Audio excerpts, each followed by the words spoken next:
کہ سائل کی وہ کون سی غلطیاں ہوتی ہیں جس کی وجہ سے اس کا کیس جو ہے وہ خراب ہو جاتا ہے؟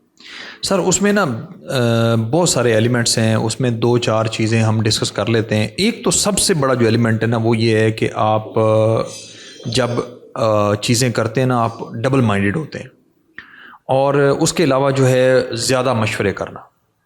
میں ایسے کئی لوگوں کو جانتا ہوں جو فائل لے کے آپ کے پاس بھی جائیں گے، وہ کسی اور کے پاس، چوتھے، پانچویں، 10ویں، وہ ہر ٹائم پھرتے رہتے ہیں۔ ان کا جو ہے نا وہ کہیں پہ بھی کہیں وہ ایمان یا ان کا وہ جمتی نہیں ہے کہ وہ کسی کے ساتھ بیٹھ کے اس کو ایک بندے کو کیس ہینڈ اوور کر دیں۔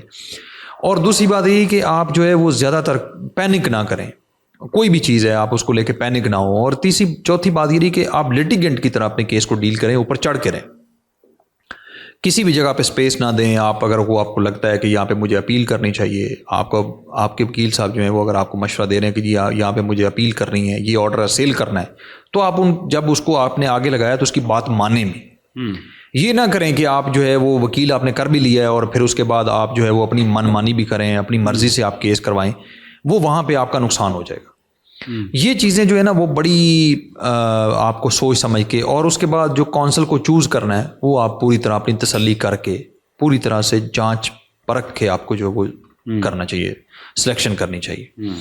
اور پھر جو ہے وہ کیس آپ اس کو چلائیں، اور کیس کے اوپر جیسے کورٹ فیس ہے، کچھ لوگ ہوتے ہیں وہ کورٹ فیس ہی نہیں ادا کرتے۔ کچھ لوگ جو ہوتے ہیں وہ اتنے ماشاءاللہ میں ان کو کہوں گا وہ لا نوئنگ ہوتے ہیں کہ وہ سب سے پہلے کیس دائر کرنے سے بھی پہلے کورٹ فیس دائر کرتے ہیں، تاکہ کیس کے اوپر جو ہے وہ کورٹ کو یہ بتانا ہے آپ نے کہ میں سیریس ہوں اپنے کیس کے حوالے سے۔ تو کورٹ فیس لیٹ جمع معمولی سی فیس ہے۔ ہاں، کورٹ فیس لیٹ جمع کروانے کا مطلب ہے کہ کورٹ کا آپ نے مائنڈ بنا دیا کہ یہ بندہ سیریس نہیں ہے۔ ہر کیس میں الگ الگ فیس ہوتی ہے، ہر کیس کی الگ فیس ہوتی ہے۔ مثال کے طور پہ جیسے آپ نے اسپیسیفک پرفارمنس ہے تو اس میں کورٹ نے ایک فیس رکھی ہوئی ہے، وہ پراپرٹی کی مالیت کے حساب سے ہوتا ہے۔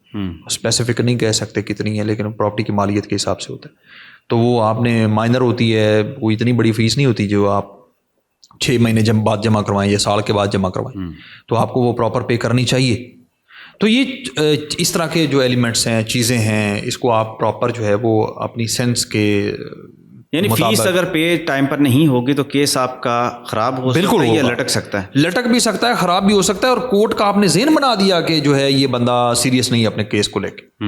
آپ اگر فیس جمع کروا کے جاتے ہیں اور رسید ساتھ لگاتے ہیں کہ جی دیکھیں میں تو کورٹ فیس جمع کروا کے آیا، تو کورٹ کے اوپر ایک امپیکٹ پڑتا ہے کہ جی یہ بندہ جو ہے یہ ہی از ود کلین ہینڈس، تو کورٹ آپ کو جو ہے اپریشیٹ کرتی ہے اس ایفرٹ کو۔ تو یہ بڑی معمولی چیزیں ہیں، چھوٹی چھوٹی چیزیں ہیں۔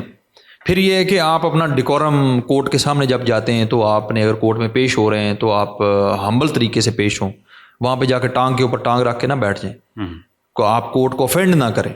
آپ اگر ڈیٹ آپ کو کورٹ لمبی دے رہی ہے تو آپ ریکویسٹنگ وے میں یہ کہیں کہ جی میں پلیز مجھے جو ہے وہ ڈیٹ آپ چھوٹی دے دیں۔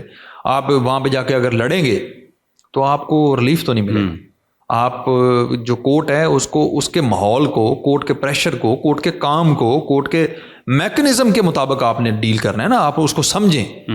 آپ اگر کہیں گے کہ یہ میرے مطابق چلے تو کورٹ میں تو 400 کیس ہے، آپ کا ایک کیس ہے، تو کورٹ نے تو آپ کے مطابق نہیں چلنا، کورٹ نے تو آپ کو اپنے مطابق چلانا ہے۔ لیکن یہ کہ اگر آپ ریکویسٹنگ وے میں بات کریں گے تو آپ کی بات مانی بھی جائے گی، آپ کا بھرم بھی رہے گا اور آپ کو ریلیف بھی ملے گا۔ تو اگر آپ جا کے وہاں پہ بھی جو ہے وہ اکھاڑ پچھاڑ کریں گے یا بدتمیزی کریں گے، آپ اونچا بولیں گے، اونچا بولنے سے بہتر یہ ہے کہ آپ اپنے دلائل کو اونچا کریں، اپنی آواز کو اونچا نہ کریں۔ تو یہ بڑے جو ہے وہ چیزیں ہیں جو بہت بہت شکریہ، لیگل ایتھکس میں آتی ہیں، اس کو ضروری سمجھنا چاہیے ہمیں۔